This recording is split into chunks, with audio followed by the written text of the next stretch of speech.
మంత్రకవాటం తెలిస్తే మహాభారతం మన చరిత్రే అనే ఈ పుస్తకాన్ని నేను 2 ఏళ్ల క్రితం వెలువరించాను. హైదరాబాద్ బుక్ ట్రస్ట్ వారు దీన్ని ప్రచురించారు.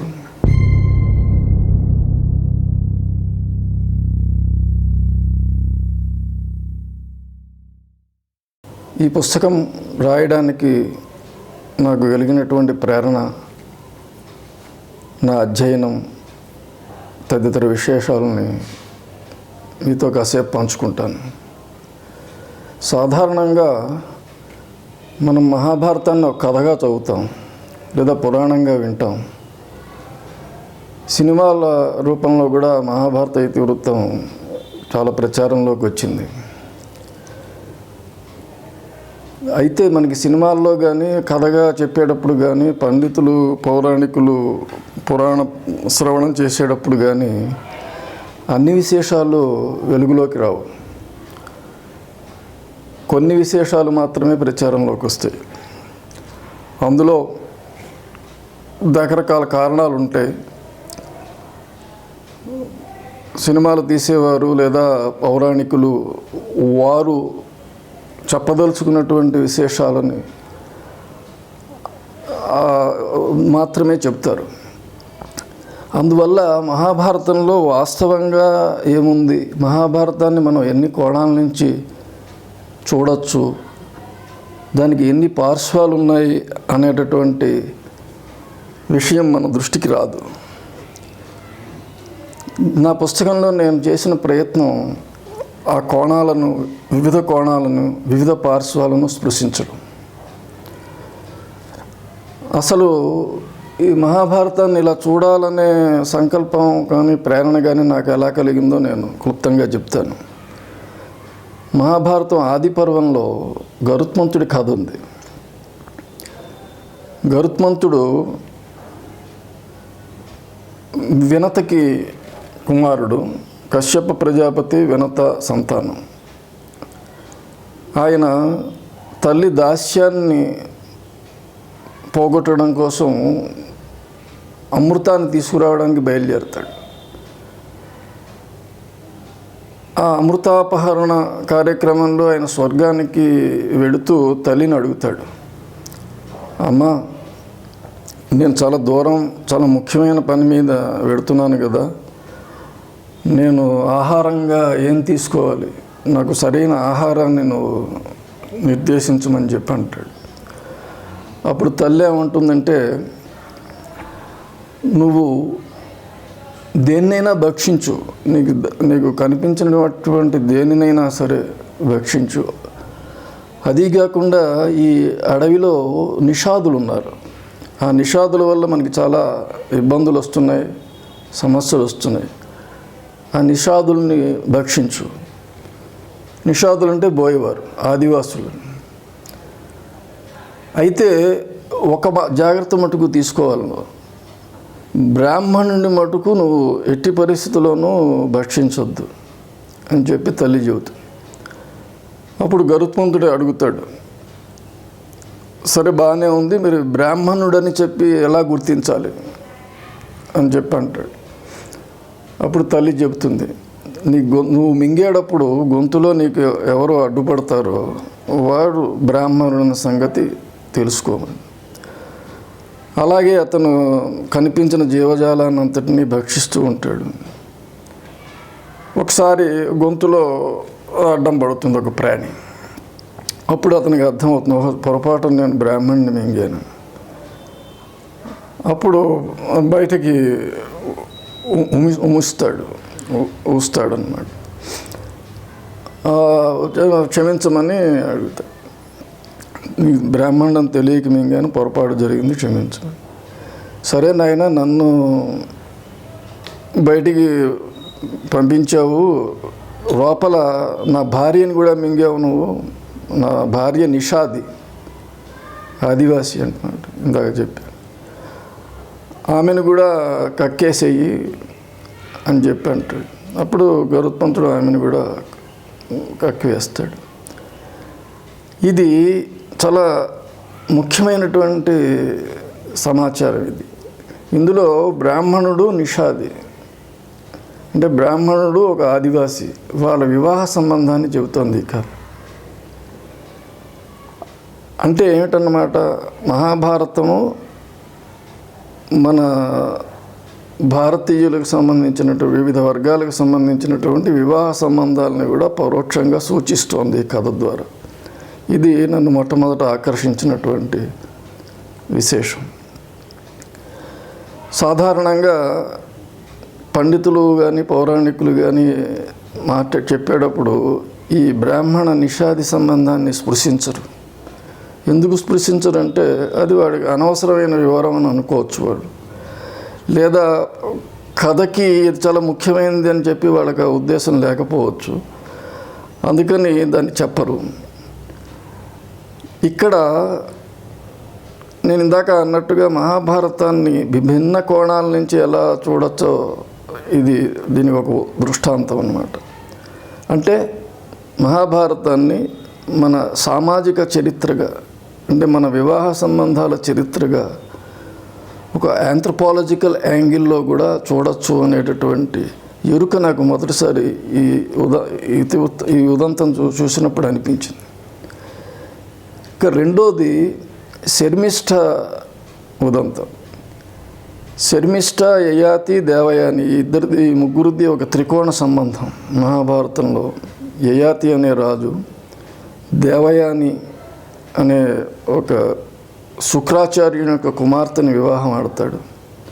ఆమె బ్రాహ్మణ స్త్రీ, ఇతను క్షత్రియుడు. ఈ దేవయాని దగ్గర శర్మిష్ఠ దాసి అవుతుంది. ఈ దేవయాని అత్తవారింటికి వెళ్ళేటప్పుడు శర్మిష్ఠను కూడా తీసుకుని అత్తవారింటికి వెళుతుంది. శర్మిష్ఠని ఒక చోట, ఒక వనంలో ఆమెను ఒక చోట ఉంచుతాడు యయాతి, ఆమెకి అన్ని వసతులు అవి కల్పించి. అలాంటప్పుడు శర్మిష్ఠ ఒకసారి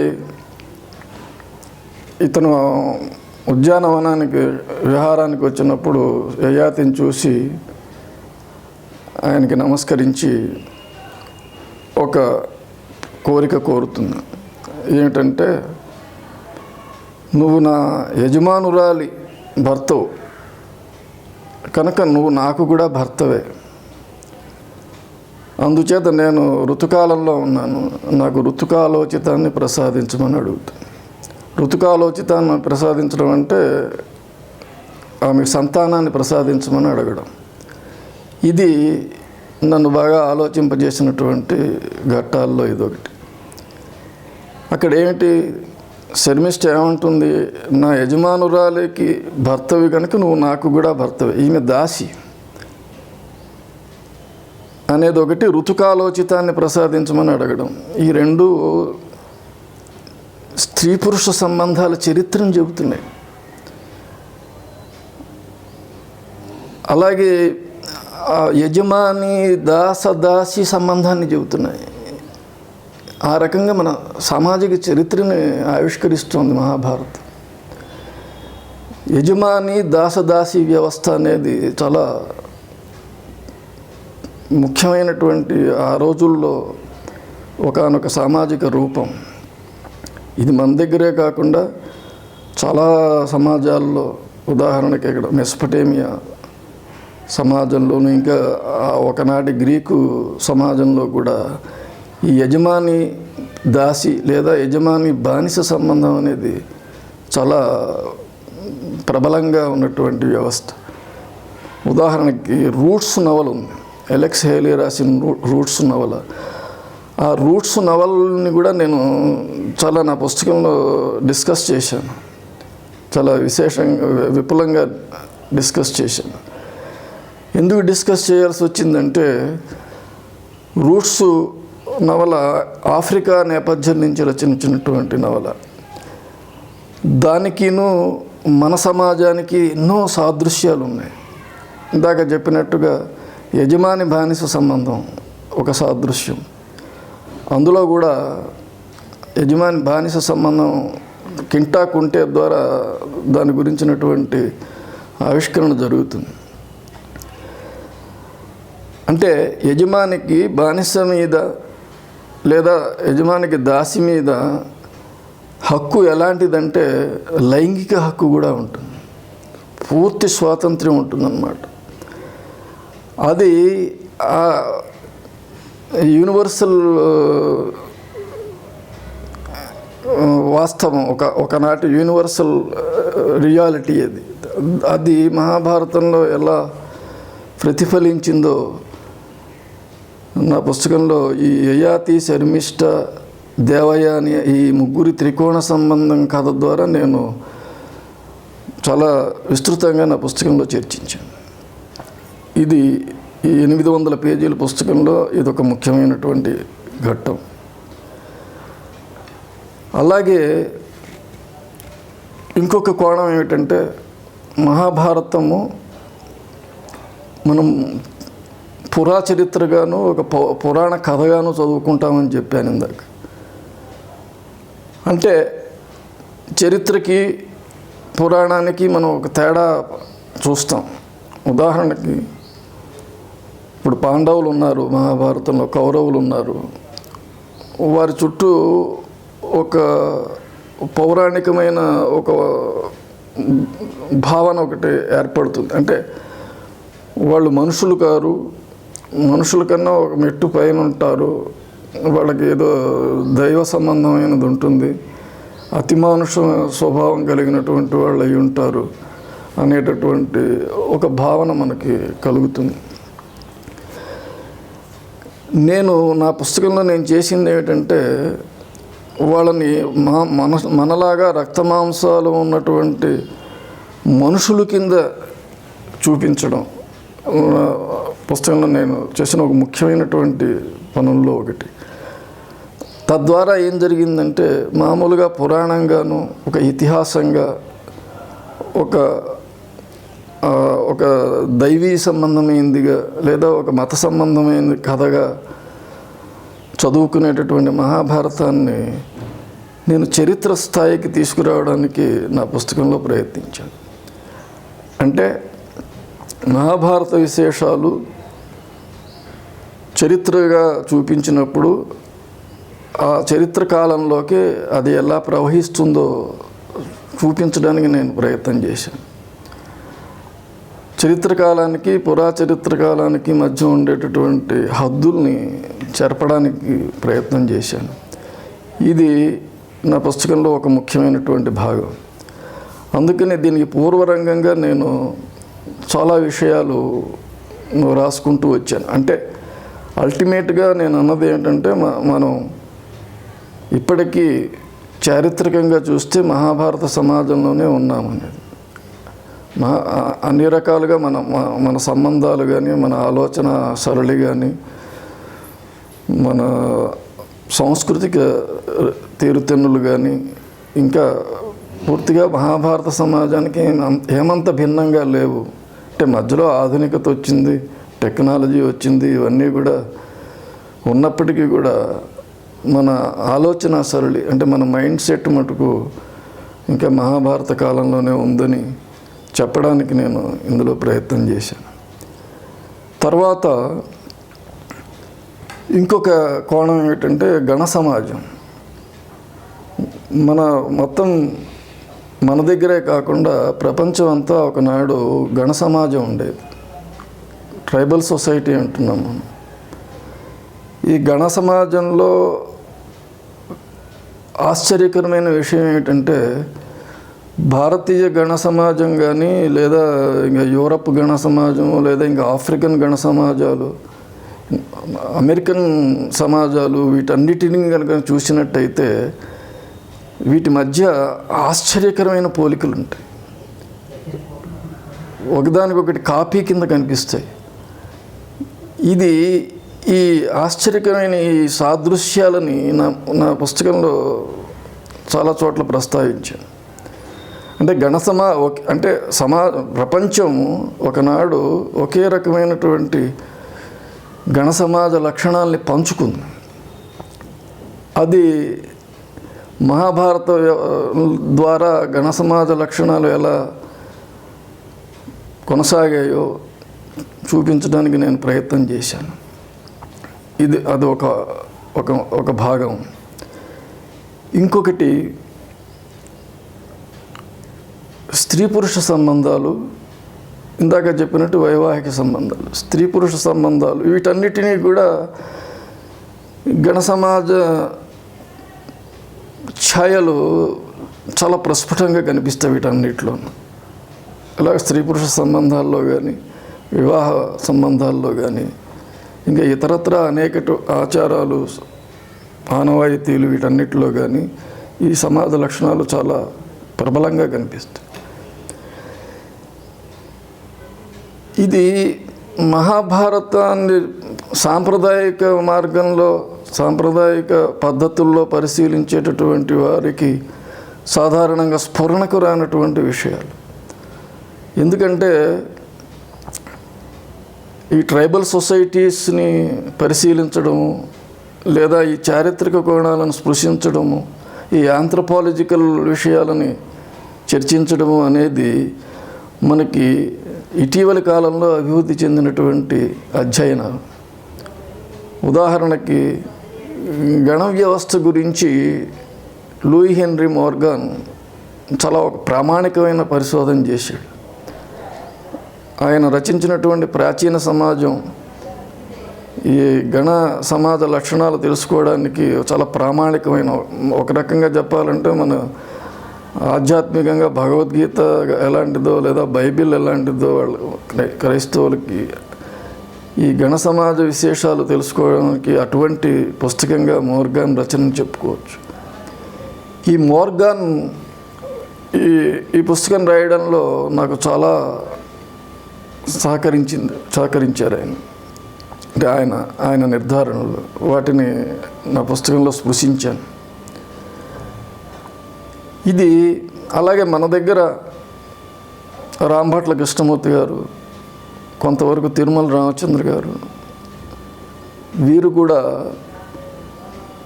ఈ గణ సమాజ అవశేషాలు మన మహాభారతంలో కానీ లేదా వేదాల్లో కానీ ఎలా ఉన్నాయో చూపించారు. వాటిని కూడా నేను చాలా చోట్ల ప్రస్తావించడం జరిగింది. ఇదొకటి నేను ఈ పుస్తకంలో చర్చించినటువంటి అంశం. రెండోది, పాశ్చాత్య సంస్కృతి సాహిత్యాలకి,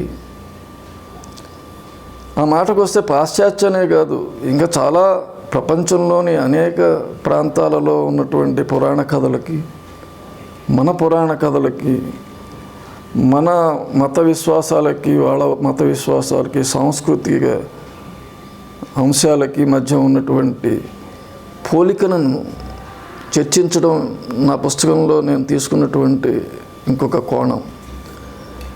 ఈ సందర్భంలో నలదమయంతుల కథ, దానికన్నా ముందు నేను స్త్రీ పురుష సంబంధాలు, వివాహ సంబంధాల విషయం దగ్గరికి వచ్చేటప్పుడు నేను ఈ పుస్తకంలో చేసింది ఏంటంటే, కుంతి, ద్రౌపది వీరి గురించినటువంటి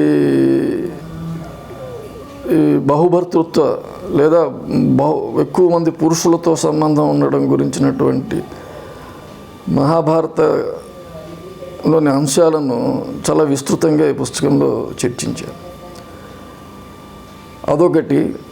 అలాగే వ్యాసుడి జనన వృత్తాంతం, ఇవన్నీ కూడా ఇంటర్లింక్డ్. వ్యాసుడి జనన వృత్తాంతంతోనే మీకు మహాభారతం ప్రారంభమవుతుంది. గిరిక కథతో, గిరిక వసురాజు వీళ్ళ సంబంధం, అక్కడి నుంచి ఈ సత్యవతి జన్మించడం, ఒక బెస్తకన్యగా ఉండడం, ఆమె ఇప్పుడు పరాశరుడు అనే ముని ఆమెను మోహించడం, వ్యాసుడు జన్మించడం, ఇదంతా ఇది చర్చించాను. స్త్రీ పురుష సంబంధాలు, వివాహ సంబంధాల దగ్గరికి వచ్చేసరికి నేను ఈ సత్యవతి పరాశర ఉదంతం తీసుకున్నానని చెప్పాను. అలాగే ద్రౌపది, కుంతి విషయాలు, ద్రౌపది స్వయంవరం గురించినటువంటి విశేషాలు, ఇవన్నీ కూడా చాలా విస్తృతంగా రాశాను. దీనిలో కొన్ని నేను అదనంగా చెప్పినటువంటివి ఏమిటంటే, ద్రౌపది, దృష్టద్యుమ్నుడు యజ్ఞంలో ద్రుపదుడు చేసినటువంటి యజ్ఞం ద్వారా ఆవిర్భవిస్తారు అని దానిలో చెప్తుంది, ఒరిజినల్ మహాభారతం చెబుతుంది. అయితే ఈ యజ్ఞం ఏమిటి, వీళ్ళు ఆవిర్భావానికి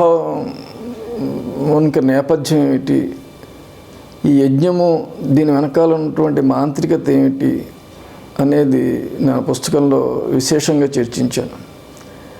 అంటే మహాభారతము గురించి చెప్పుకునేటప్పుడు మనం చాలా విషయాలు ఇందాక చెప్పుకున్నట్టు చాలా విస్మరిస్తాం, మనం దృష్టిలో పెట్టుకోం.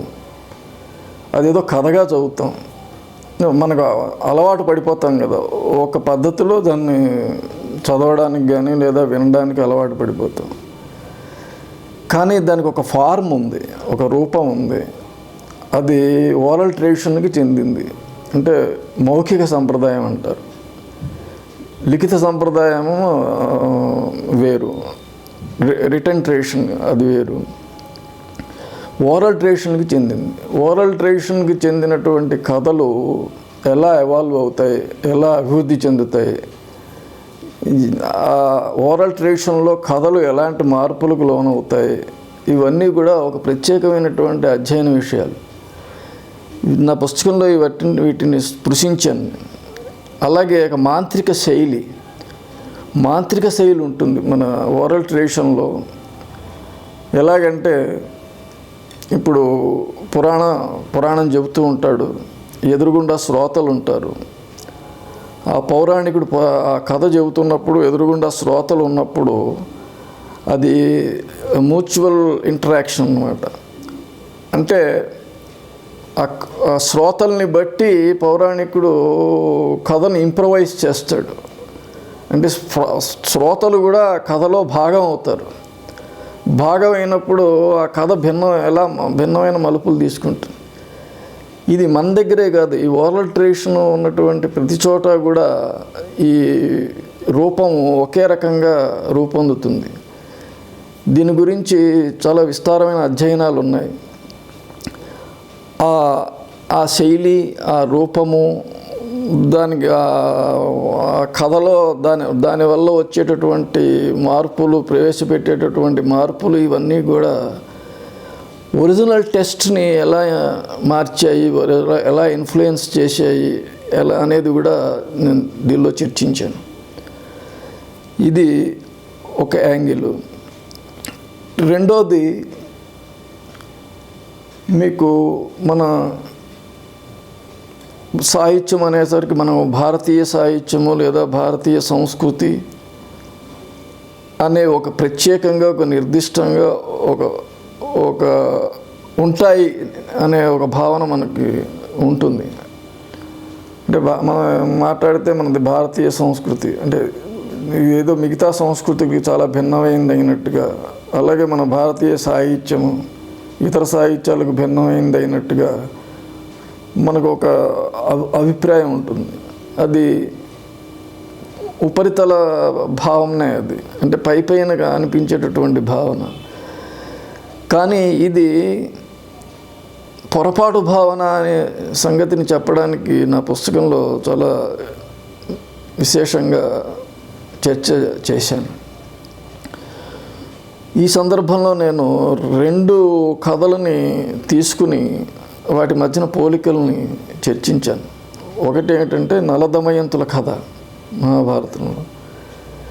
ఆ నలదమయంతుల కథకిను హోమర్ రాసినటువంటి ఒడిస్సీ కథకి ఉన్నటువంటి ఆశ్చర్యకరమైన పోలికలు అసలు మనం నమ్మలేము. అలాంటి పోలికలు వాళ్ళ మధ్యన కనిపిస్తాయి. ఇది ఎందుకంటే సాంప్రదాయిక పండితులు స్పృశించినటువంటి విషయాలు ఇవి. నలదమయంతుల కథలో నలుడు దమయంతిని వివాహం ఆడతాడు, ఆ తర్వాత జూదంలో రాజ్యాన్ని కోల్పోతాడు, కోల్పోయిన తర్వాత అడవికి వెడతాడు, అక్కడి నుంచి చాలా కష్టాలు ఎదుర్కొంటాడు, చివరికి ఆ కష్టాల నుంచి విముక్తుడై భార్యను కలుసుకుంటాడు. ఇదంతా కథ. ఒడిసియస్ కూడా నలుడితో సమానమైన పోలికలో కనిపిస్తాడు. అక్కడ ఈ ఒడీసియస్ అనే అతను ట్రోజన్ యుద్ధంలో పాల్గొంటాడు. అక్కడి నుంచి నౌకాయానం చేస్తాడు. ఒక 20 ఏళ్ల పాటు భార్యకి దూరంగా ఉంటాడు. అప్పుడు మళ్ళీ అక్కడికి వెళతాడు. ఈ లోపున అతనికి భార్యకి పునఃస్వయంవరం ప్రకటిస్తారు. అంటే ఇతను జాడ తెలుసుకునేందుకోసము ప్రయోగించినటువంటి ఒక ఉపాయం అన్నమాట. ఆమె పునఃస్వయంవరానికి ప్రకటించినప్పుడు మారువేషంలో ఉన్న ఒడీసియస్ అక్కడికి వెళ్ళడము, వాళ్ళు అక్కడికి అతను భార్యను గుర్తించడం, ఇదంతా కథ సుఖాంతం అవుతుంది. ఇక్కడ కూడా నలదమయంతుల కథలో కూడా నలుడు దూరం అవుతాడు భార్యకి. అప్పుడు దమయంతికి కూడా పునఃస్వయంవరం ప్రకటిస్తారు. సరిగ్గా ఆ రకంగా ఈ రెండింటి కథల మధ్యన చాలా పోలికలు కనిపిస్తాయి. ఆ పోలికలు, ఆ తర్వాత వాటి వెనకాల ఉన్నటువంటి భిన్న భిన్న తాత్వికతలు, ఆ తాత్వికతల మధ్యన ఉన్నటువంటి పోలికలు, ఇదంతా ఒక భాగం. నా పుస్తకంలో నేను చర్చ చేసిన వాటిలో ఒక భాగం. ఇది ఒక కోణము. తర్వాత మాతృస్వామ్యం, పితృస్వామ్యం. మాతృస్వామ్యం నుంచి పితృస్వామ్యానికి ఎలా పరివర్తన చెందిందనేది చెప్పడము మహాభారతంలో నేను అనుసరించినటువంటి ఇంకొక చాలా ముఖ్యమైనటువంటి థీము. ఇందులో కూడా మీకు ప్రపంచ సాహిత్యంలో సాహిత్యాల మధ్య పోలిక చాలా కనపడుతుంది. ఉదాహరణకి అటు బాబిలోనియన్ ఎపిక్స్లో కానీ, ఇటు గ్రీకు ఎపిక్స్లో కానీ, వీటిలో మన భారతీయ ఎపిక్స్లో కానీ, వీటిలో ఉన్న పోలిక ఏంటంటే, ఇవన్నీ కూడా ఒకనాటి మాతృస్వామిక సమాజము ఆ తర్వాత పితృస్వామిక సమాజంగా ఎలా పరివర్తన చెందిందో చెబుతాయి. అంతర్లీనంగా ఈ థీము వీటన్నిటిలోనూ నడుస్తుంది. ఇది నేను చర్చించినటువంటి ఒక చాలా ముఖ్యమైన అంశాలలో ఒకటి పుస్తకంలో.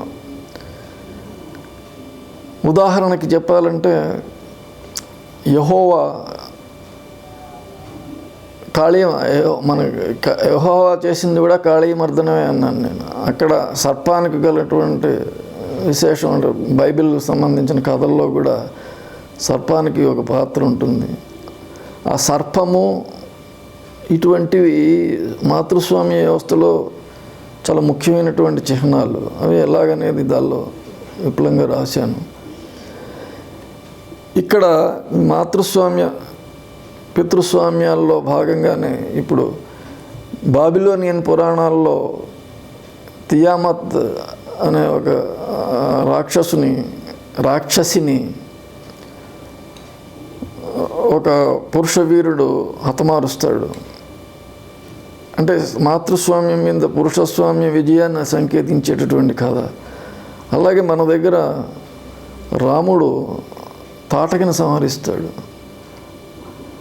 అలాగే కృష్ణుడు పోతనని చంపినంత పని చేస్తాడు, ఆమెను జయిస్తాడు. మామూలుగా పోతన్ని చంపడు, చంపాడని మనం కథలు చెబుతాయి కానీ పోతన్ని చంపడు. అలాగే ఆంజనేయుడు కూడా మాతృకామూర్తుల మీద సాధించినటువంటి విజయాన్ని గురించి రామాయణంలో సుందరకాండ చెబుతుంది. లక్ష్మణుడు శూర్పణఖ ముక్కు చెవులు కోస్తాడు. ఈ కథలన్నీ కూడా మీకు వీటిల్లో పురాణ కథలు అన్నిటి మధ్యన ఈ రకమైన పోలికలు కనిపిస్తాయి.